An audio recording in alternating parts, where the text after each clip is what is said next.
हाय, good afternoon.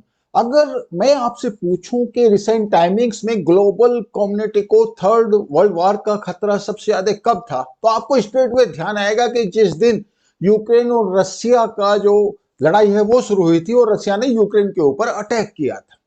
लेकिन वो event तो एक्चुअली भी मोर देन 160 डेज बिहाइंड हो चुकी। अगर मैं आपसे अगला सवाल ये करता हूं कि रिसेंटली ऐसा कौन सा इवेंट है जो सबसे ज्यादा आपके अटेंशन को डाइवर्ट कर रहा है, तो वो इवेंट है नैन्सी पेलोसी का ताइवान का विजिट। और इन spite of all the opposition by the PRC, that is People Republic of China, she has managed to visit Taiwan and had a very fruitful discussion, in her words, with their leadership. China ने इस visit के ऊपर इतना objection किया, एक Prestige issue बना के रखा हुआ और मिलिट्री प्रोवोकेशंस इतने ज्यादा किए। ऑफ कोर्स डिप्लोमेटिक प्रोवोकेशंस तो हुए ही, और साथ में ये भी कहा कि this is going to be a game changer in the relationship between USA and China. But इसके बावजूद भी नैन्सी पेलोसी ने जो विजिट किया वो अपने आप में एक माइलस्टोन होने जा रहा है। Thanks God she has gone back, there is no immediate danger of World War 3, but the fact remains कि इस विजिट ने इतना ज्यादा टेंशन ग्लोबल लेवल पे क्रिएट किया कि लोगों का ध्यान एक बार को रसिया यूक्रेन कॉन्फ्लिक्ट से भी हट गया। अब कैसे हम जाने कि आफ्टर ऑल इतना सारा जो टेंशन क्रिएट हुआ क्यों हुआ? आफ्टर ऑल ये चाइना ताइवान यूएसए का इशू क्या है? तो इसको समझने के लिए हमें थोड़ी सी बैकग्राउंड में जाना पड़ेगा। चाइना का सबसे बड़ा ऑब्जेक्शन ये है कि जो यूएस और चाइना के बीच में, दैट इज हम पीपल रिपब्लिक ऑफ चाइना की बात कर रहे हैं, जो एग्रीमेंट हुआ है वन चाइना प्रिंसिपल के बारे में, उसको यूएसए फॉलो नहीं कर रहा और ताइवान के साथ अभी भी उसकी जो रिलेशनशिप है वो बहुत स्ट्रॉन्ग है, जबकि एग्रीमेंट कुछ और ही कहता है। तो लेट अस सी कि दोनों के बीच में डिफरेंस आफ्टर ऑल है क्या। तो People Republic of China, that is mainland China, follows one China principle. Now what exactly is that principle? अगर आप इसको समझेंगे तो आपको समझ में आ जाएगा चाइना और यूएसए के बीच में डिफरेंस कहां है। It is a core belief that see Taiwan as a inalienable part of China. Legitimate government is in Beijing. As simple as that. That People Republic of China असली China है और Taiwan उसका एक part है। US उस position को acknowledge करता है, एक्सेप्ट करता है कि हाँ ये पोजीशन है आपकी, बट हम इसको वैलिडेट नहीं कर रहे। अब US follows one China policy and what they से is People Republic of China is only China. You know, there is no recognition for Taiwan as a sovereign entity. लेकिन US does not accept PRC sovereignty over Taiwan, और now Taiwan का जो दूसरा नाम है that is Republic of China. ये कई बार लोगों को कंफ्यूजन हो जाता है कि रिपब्लिक ऑफ चाइना क्या है और पीपल रिपब्लिक ऑफ चाइना क्या है। तो Republic of China is basically Taiwan. तो यूएस से ये पोजीशन लेता है, ही एक्सेप्ट्स के जो चाइना की पोजीशन है it is okay, but we do not validate it and China does not have the sovereignty over Taiwan. ये इसका क्लियर कट प्रिंसिपल है as far as USA is concern.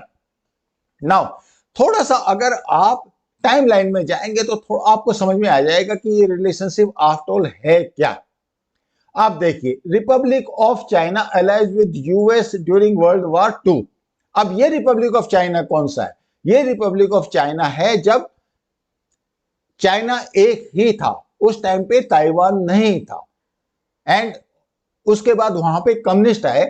1945 और 1949 के बीच में चाइना के अंदर एक सिविल वॉर हुआ जिसमें कम्युनिस्ट जीत गए, और जो चांग काई शेक है जो एक्चुअली उस टाइम पे वहां का जो बॉस था, he was the president of Republic of China, वो हारने के बाद, सिविल वॉर हारने के बाद 1949 में वो ताइवान में चले गए and they move to Taiwan, और ताइवान में जाके उन्होंने अपनी जो गवर्नमेंट है वो एस्टेब्लिश कर ली। अब यहां पे आप देखो 1955 US assist Republic of China. Republic of China कहां मूव कर गया? It has move to Taiwan, evacuation during the first Taiwan Strait crisis, that is 1955। और यहां पे आके इनकी एक म्यूचुअल डिफेंस ट्रीटी भी है 1955 से लेके 1979 तक। नाउ 71 के आसपास जो रिपब्लिक ऑफ चाइना है, he was put out of UN general assembly, क्योंकि उस टाइम पे जो पीपल रिपब्लिक ऑफ चाइना, जो बीजिंग वाली गवर्नमेंट थी, उनके और यूएसए के बीच में थोड़ा सा कूलिंग होना शुरू हो गया था। तो 1971 में जो रिपब्लिक ऑफ चाइना यानी कि ताइवान, वहां उन्होंने यूएन को छोड़ दिया। उसके बाद यूएस ने जो फॉर्मल टाइज हैं आरओसी के साथ यानी कि ताइवान के साथ, वो खत्म कर दिए और साथ में उन्होंने चाइना के साथ यानी कि पीआरसी के साथ अपनी रिलेशनशिप बराबर रखी और वो धीरे धीरे करके वो मजबूत हो गई। लेकिन इसके बाद हुआ क्या, 1979 में जब ताइवान ने मींस जो चाइना एक्सेप्ट हो गया, PRC, they were accepted at the main China, तो उन्होंने क्या किया, उन्होंने यूएसए के साथ एक एग्रीमेंट किया, मींस यूएसए ने उनके साथ एक एग्रीमेंट किया जिसको बोलते हैं ताइवान रिलेशनशिप एक्ट। और इसमें उन्होंने फिर उनको गारंटी दी कि हम आपके लिए क्या क्या करेंगे in your foreign relations, how we are going to help, how we are going to ensure that you are defended properly। उसके बाद 1982 में रीगन एडमिनिस्ट्रेशन ने दे formulated 6 assurances, as simple as that। अगला जो 1987 में ताइवान के अंदर जो मार्शल लॉ लगा हुआ था, यानी कि उस टाइम तक वहां पे डेमोक्रेसी नहीं थी, 87 में तक एक्चुअली मार्शल लॉ लगा हुआ था, वो उन्होंने खत्म कर दिया। उसके बाद 1996 में ताइवान स्ट्रेट मिसाइल क्राइसिस, और ये क्राइसिस किस किस के बीच में आप समझ सकते हो, अगेन ये ताइवान और चाइना के बीच में ही ये क्राइसिस था और यूएसए ने वहां पे अपने एयरक्राफ्ट कैरियर डिप्लॉय किए, जैसे अभी भी किए हुए हैं। 2003 में Foreign Relations Authorization Act recognise Taiwan as a non NATO ally. अब आप देखो, यहां पे उन्होंने डिप्लोमेटिक रिलेशंस उनके साथ खत्म कर दिए 1979 में। यहां पे उन्होंने एक इंपॉर्टेंट नॉन नाटो एलाई के तौर पे उनको रिकॉग्निशन दी। अब उसके बाद 2011 में अगर आप देखते हैं तो यूएस ने क्या कहा, रीबैलेंसेज इन एशिया, और ऑब्वियसली उन्होंने कुछ रिलेशनशिप उनके साथ अपग्रेड कर दी। उसके बाद क्या हुआ, ताइवान में जो अभी की जो प्रेसिडेंट है, प्रेसिडेंट ताई, she came into power in 2016। अब उससे पहले जो पार्टी पावर में थी वहां पे और जो प्रेसिडेंट पावर में था, they were probably quite amenable to the people Republic of China. उन्होंने उनके साथ संबंध भी बना के रखे हुए थे और probably it is understood that they thought at some point of time they will be aligning with China as one country two system, like the way it has happened in Hong Kong and all other places, Hong Kong and Macau. So they thought that it can happen that way, but unfortunately what has happened is Hong Kong का जो experience रहा है वो बाकी दुनिया के लिए भी और ताइवान के लिए भी एक आई ओपनर रहा। उन्होंने देखा कि चाइना ने किस तरह का वहां पे कंडक्ट किया है, किस तरह के रूल्स, रेगुलेशंस और लॉज फ्रेम किए हैं, in spite of all the assurances which they gave to the people of Hong Kong कि तो डेमोक्रेसी रहेगी, so that your economic system sustains. ऐसा उन्होंने धीरे धीरे करके, as we see even today also it is in the process, कि Hong Kong में उन्होंने एक अपना ही सिस्टम लॉन्च किया है। वो सिस्टम जिसका उन्होंने एश्योरेंस दिया था वो अभी दूर दूर तक देखने को नहीं मिलता, और ये ही सबसे ज्यादा वरी ताइवान की है। चाइना ने जो पॉलिसी फॉलो की, एक्चुअली कैरेट एंड स्टिक। शुरू में तो उन्होंने कैरेट दिखाई कि ठीक है, we will be probably adjusting with you so that it can be one China and all that, and probably USA also believed that peaceful means के साथ एक यूनिफिकेशन हो जाएगा जिसमें ताइवान का जो डेमोक्रेटिक सिस्टम है वो प्रोटेक्ट हो जाएगा। अब एक बहुत बड़ा क्वेश्चन आता है और वो क्वेश्चन ये है, चाइना के अंदर एक कम्युनिस्ट डिक्टेटरशिप है, एक पार्टी यानी कि कम्युनिस्ट पार्टी ऑफ चाइना का होल्ड है और वही सब कुछ गवर्न करते हैं। It's a purely dictatorship. अगर आप परसेंटेज वाइज देखो तो 97-98% की डिक्टेटरशिप वहां पे है, सिस्टम ऐसा है। चाइना ने पूरी दुनिया के अंदर जिस तरीके से 1980 से लेके 2010 तक जो प्रोग्रेस की है, पर कैपिटा इनकम जो उनकी बढ़ी है, और वर्ल्ड की एक अच्छी खासी वो इकोनॉमिक सुपर पावर बन चुके हैं, तो सारी दुनिया में उन्होंने अपनी एक ब्रांडिंग की है कि इट इज नॉट नेसेसरी कि आप एक डेमोक्रेटिक सिस्टम ही फॉलो करें और उसके बाद ही आप एक इकोनॉमिक सुपर पावर बन पाओगे। उन्होंने अपना एग्जाम्पल दिया, अपनी ब्रांडिंग उन्होंने इस तरीके से की। तो वो जो कंट्री हैं जितने तो जो इंप्रेस हुए और जिनकी पर कैपिटा इनकम कम थी चाइना के कंपैरिजन में, उनको वो मॉडल बड़ा अट्रैक्टिव लगा। स्पेशली जो डिक्टेटरशिप होती हैं वहां पे वो मॉडल सक्सेसफुल हो जाता है, उनको बड़ा अट्रैक्टिव लगा चाइना का सिस्टम। इनफैक्ट इमरान खान ने तो कई बार उस सिस्टम की तारीफ भी की और एडवोकेट किया कि पाकिस्तान के लिए वो सिस्टम बड़ा अच्छा है। He was quite surprised and openly उसने प्रेज किया। और अगर आप ट्विटर पे देखो तो आपको काफी लोग ऐसे मिल जाएंगे जो कहेंगे कि अरे how come China is ahead of India, हम लोग तो लगभग साथ साथ ही हमने फ्रीडम हासिल की थी, तो ऐसा क्या हुआ कि चाइना ने इतनी प्रोग्रेस कर ली? 1980 तक तो हमारी और उनकी पर कैपिटा इनकम बिल्कुल बराबर थी, उसके बाद ऐसा क्या हुआ? तो चाइना ने वो ब्रांडिंग अपनी की कि in spite of the fact that we have got a communist system of governance, हमारी प्रोग्रेस तो बराबर है, हमें क्या प्रॉब्लम है? लेकिन अब इसमें क्या हुआ, इस मॉडलिंग में एक प्रॉब्लम आ गई। अब ये प्रॉब्लम आ गई ताइवान। ताइवान की जो पर कैपिटा इनकम है, एक तो ताइवान अपने आप में बड़ा रिच कंट्री है, करीब 2.5 करोड़ की पॉपुलेशन है, डेमोक्रेसी है, एक वाइब्रेंट डेमोक्रेसी है। Means you can criticise the government, you can criticise the president, you can say whatever you feel like. मतलब रोल मॉडल आप समझ सकते हैं अगर डेमोक्रेसी का इस पार्ट ऑफ एशिया में, तो वो ताइवान है। और ताइवान की जो पर कैपिटा इनकम है वो चाइना के कंपैरिजन में 3 टाइम्स मोर है। तो ये जो चाइना ने अपना ब्रांडिंग किया, जो मॉडल बनाया, ताइवान के सामने वो मॉडल फीका पड़ रहा है। तो अब वो किस बेसिस पे चाइना और ताइवान के जो लोग हैं उनको ये बोले कि हमारा सिस्टम बेटर है और तुम हमारे सिस्टम के साथ मर्ज हो जाओ?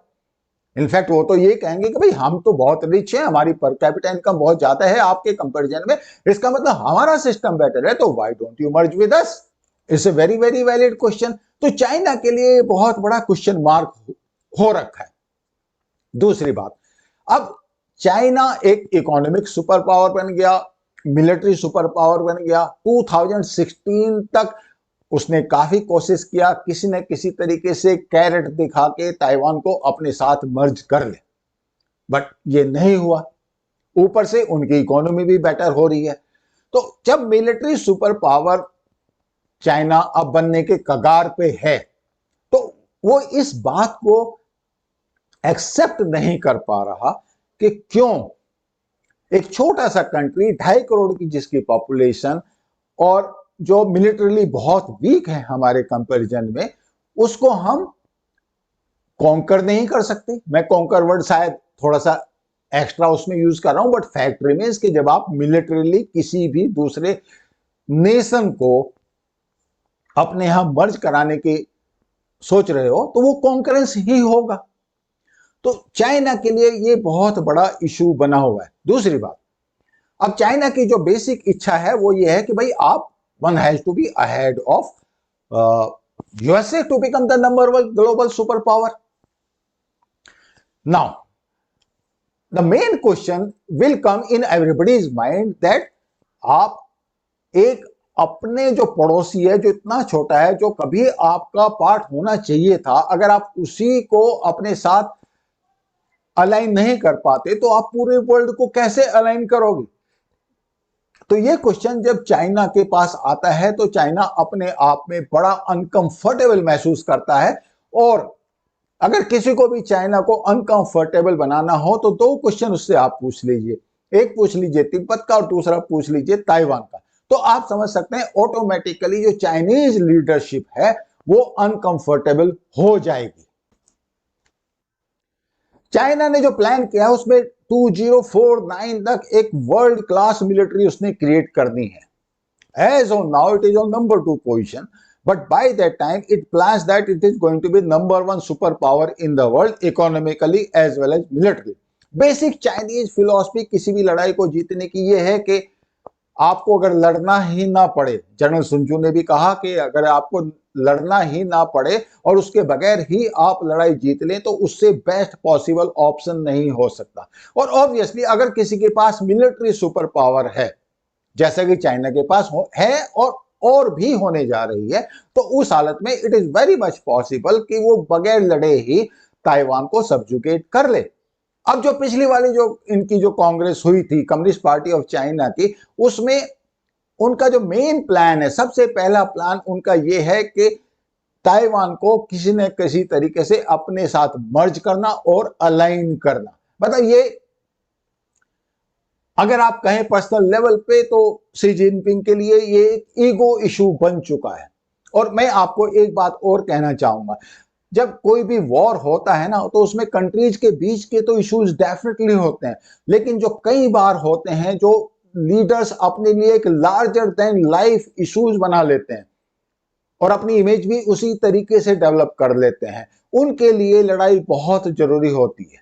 और यही एग्जाम्पल अगर आप देखिए रसिया और यूक्रेन के बीच में, बिकॉज पुतिन ने जिस तरीके से अपनी लार्जर देन लाइफ इमेज बनाई और साथ में एक ऐसा माहौल क्रिएट किया कि अगर यूक्रेन के अंदर नाटो की फोर्सेस डिप्लॉय हो जाती हैं तो रशिया की एग्जिस्टेंस के लिए थ्रेट हो जाएगा। एक ऐसा इशू जिसमें पब्लिक उनके साथ आ जाए तो उस हालत में लड़ाई होनी निश्चित ही हो जाती है। और ये ही चाइना के साथ हो रहा है। चाइना ने एक ऐसा माहौल क्रिएट किया हुआ है कम्युनिस्ट पार्टी और चाइना के अंदर कि first priority, top priority, larger than life priority वो ये है कि किसी न किसी तरीके से ताइवान को सब्जुगेट किया जाए। अब इसीलिए आप देखोगे कि जो बार बार वो उनको नैग करते रहते हैं। जो ताइवान ने अपने चारों तरफ एक एयर डिफेंस आइडेंटिफिकेशन जोन बनाया, इनफैक्ट उसमें अगर आप वायलेशंस देखें ना तो वायलेशंस की लाइन लगी पड़ी है चाइना की तरफ से और हर साल ये वायलेशंस बढ़ते जा रहे हैं। जैसे चाइना के एयरक्राफ्ट एयरबोर्न होते हैं, एयर डिफेंस आइडेंटिफिकेशन जोन में आते हैं जहां पे उनको आइडेंटिफाई करना पड़ता है, तो ताइवानी एयरफोर्स को अपने जो ये मतलब एक ऐसा एक रूटीन सा उन्होंने क्रिएट किया हुआ है जिसकी वजह से वो सोचते हैं कि शायद इनको ये बड़ी कॉस्टली नैगिंग एक्सरसाइज लगेगी और ultimately they will give up their sovereignty. Now that is not happening. Once this is not happening, this is becoming nagging and nagging. अभी नैन्सी पेलोसी जब वहां से गई है, she was there for around 18 hours only, और आप समझ सकते हैं कि चाइना ने कितनी मिलिट्री ड्रिल्स ऑर्गेनाइज की हैं। और इवन टुडे उन्होंने जो ताइवान स्ट्रेट है उसके अंदर उन्होंने प्रिसीजन स्ट्राइक्स किए हैं। ताइवान स्ट्रेट की अगर आप एवरेज आप उसकी विड्थ लगाओ ऑलमोस्ट 130 किलोमीटर के आसपास है, तो उसमें उन्होंने प्रिसीजन स्ट्राइक्स किए हैं सारी दुनिया को ये दिखाने को कि हाँ we are very serious as far as Taiwan is concern. और इनफैक्ट उन्होंने ये जो सीरियसनेस है वो जब बिडेन की और शी जिनपिंग के बीच में जो टेलीफोनिक मीटिंग हुई थी नैन्सी पेलोसी की विजिट से जस्ट पहले, उसमें भी शी जिनपिंग ने बिडेन को वार्न किया था कि those who play with fire they will perish with it, words to that effect। obviously बड़ा threatening voice उन्होंने यूज की थी। और उसके बाद एक्चुअली अगर आप देखें तो अमेरिका की क्या पोजीशन रही है वो मैंने आपसे पहले भी बताया कि उनका ताइवान रिलेशनशिप एक्ट जो है ना, that act is gives them authority to act in defence of और इन एड ऑफ ताइवान। वो तो एक क्लियर सी बात है। मगर कोई भी country in spite of it's not a military alliance, मगर certainly USA is not bound to help Taiwan in case of military attack by China, very clear। लेकिन इसके बावजूद भी ऐसा क्या है कि अमेरिका इस पूरे इशू को इतना सीरियसली ले रहा है? बिकॉज ओवरऑल लोगों का इंप्रेशन ये था कि अफगानिस्तान से जिस तरह ये भागे, अमेरिकन लिटरली भागे, बगराम एयरपोर्ट एयरबेस को जिस तरीके से उन्होंने छोड़ा उसमें क्लियर कट लग रहा है कि अमेरिकन वहां से भागे। उसके बावजूद आप देखो यूक्रेन में और रशिया में उस तरफ क्या हो रहा है। यूक्रेन को no doubt it is a military stalemate as on now, but fact remains के नाटो के अमेरिका के कोई बूट्स वहां पे ग्राउंड पे नहीं है। These are basically Ukrainians who are fighting for their life. Of course, Russia will also suffer and is also suffering. That is altogether a different issue. लेकिन इसको इतना सीरियसली ले रहा है कि आप देखें नैन्सी पेलोसी की विजिट के साथ ही अमेरिका ने टाइमिंग किया कि अल जवाहिरी को भी ड्रोन से उड़ाया जाए. दे बिडेन ये इंप्रेशन दे रहे हैं कि we have gone out of Afghanistan but even then we are there और we have got the capability for precision strikes inside Kabul. किसी की sovereignty, no sovereignty, we are going to act. So that impression and along with Nancy Pelosi visit to Taipei, क्या indication मिलता है? That America is back. That America is very serious about its super power status. It is not going to compromise. और अगर आप overall देखो तो China की तरफ से जो थ्रेटनिंग नॉइजेस हुई थी उनका स्टेटस क्या हुआ? What exactly happened? Except that in Taiwan Strait they have carried out the precision strikes today after Nancy Pelosi has gone back.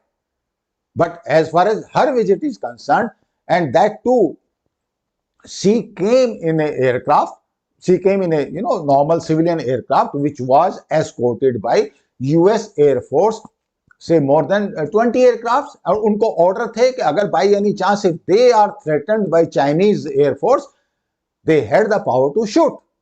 Now, which is a very, very big thing. It means America is taking the entire issue very, very seriously.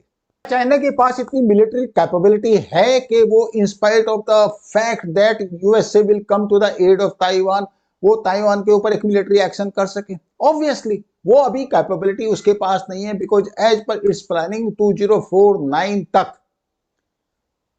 China की world class armed forces बन जाएंगी. But obviously, vis-a-vis Taiwan, it has got the capability, but not vis-a-vis USA. And there is another aspect of it. Taiwan के पड़ोस में ही एक island है, Senkaku islands, which actually belongs to Japan. And Japan is solidly behind Taiwan and USA as far as this particular effort to contain China is concerned. Because China ने Senkaku के ऊपर भी अपनी सॉवरेनिटी का expression किया हुआ है and obviously Japan will not like it. And secondly, by any chance अगर ताइवान की सॉवरेनिटी कंप्रोमाइज होती है तो उस हालत में जापान जो है वो फ्रंट लाइन स्टेट बन जाएगा चाइना को कंटेन करने के लिए और Japan will never like to do that. It would like Taiwan to sustain. So America, China, I am talking of Taiwan, Republic of China and Japan, जब तीनों एक साथ हैं, और आप क्या समझते हैं कि उसके बाद जो बाकी नेशंस हैं, स्पेशली जो AUKUS, I am talking of Australia, Philippines and all these states which are there, do you think they will not come in support of Taiwan and USA? They will be. तो obviously it is a very very powerful military alliance and in addition to that USA is already developing Quad, जहां पे वो China को contain करने की कोशिश कर रहा है इंडियन ओशन में और इंडो पैसिफिक ओशन में. तो ऑब्वियसली चाइना ने ऐसा क्यों किया कि इस टाइम पे प्रेसिपिटेट किए उसने ये सब इवेंट्स? उसका एक बहुत बड़ा रीजन है कि यूक्रेन और रशिया का जो कॉन्फ्लिक्ट हो रहा है उसमें शायद चाइना को ये इंप्रेशन मिला कि there is a opportunity which must be capitalized. Let China see what is the resolve of Taiwan, number one, and USA. Basically USA का क्या resolve है ताइवान को डिफेंड करने के लिए? It becomes very very important, and I think that is the reason why China took a chance to provoke USA.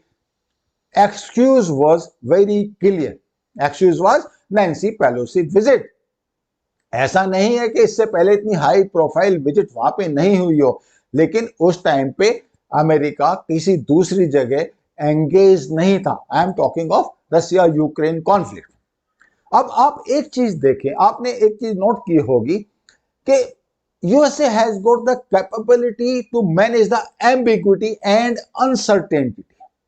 आप देखें, आप यूक्रेन वाले इश्यू में देख लीजिए. Let we all accept the fact that Ukraine is on back foot. Eastern part of Ukraine is under the control of Russia. Let us accept this fact. But even then, जो लड़ाई 15-20 दिन में खत्म होने वाली थी, it is more than 165 days today. and there is no reason to believe that Russia is going to capture entire Ukraine. In return, Russia is entangled, it is trapped literally. Though it has got the upper hand right now vis-a-vis the European Union, gas, energy, and all those issues, which is not part of today's syllabus. But the fact is, Russia is trapped, and how long it can continue to fight that war? It's $1 million question. But the point is, what America is losing? Nothing. It is selling its weapon. America has got that capability. ये ambiguity को manage कर लेता है. और दूसरी बात, Russia के against में उसने यूरोपियन यूनियन को खड़ा कर दिया, यूक्रेन को खड़ा कर दिया, और इधर अगर आप देखें, ताइवान को खड़ा कर दिया, जापान खड़ा है, and Japan is a very strong supporter as far as any issue versus China is concerned, because they have got a historical legacy. There is no doubt about that. My point is कि by any chance अगर कोई military action China की तरफ से होता है Taiwan के against में, तो उस हालत में military options for China will be very very limited. Taiwan state जिसकी मैंने बात की, अगर वहां से वो एम्फीबियस असॉल्ट भी लॉन्च करना जाता है तो वो भी बहुत डिफिकल्ट एक्सरसाइज होने वाली है, और जो कॉस्ट है चाइना के लिए इतनी कॉस्टली हो सकती है कि जो प्रेजेंट डिस्पेंसेशन है वहां पे वो भी जा सकता है, and they all know it. तो बेसिक पर्पज इज किसी ने किसी तरीके से ताइवान को अलाइनमेंट किया जाए without any military assault, and which obviously with the present party and with this lady president in power in Taiwan, it is just not possible. So as far as Taiwan is concerned, I don't see that it is advantage China. To me it looks to be advantage USA, और USA ने एक बार फिर ये दिखा दिया है कि अगर वो सीरियस है तो उसके अंदर वो कैपेबिलिटी है कि वो वर्ल्ड में कहीं भी ऑपरेट कर सकता है. USA is still number one power. That is the conclusion I draw, and China will have to wait.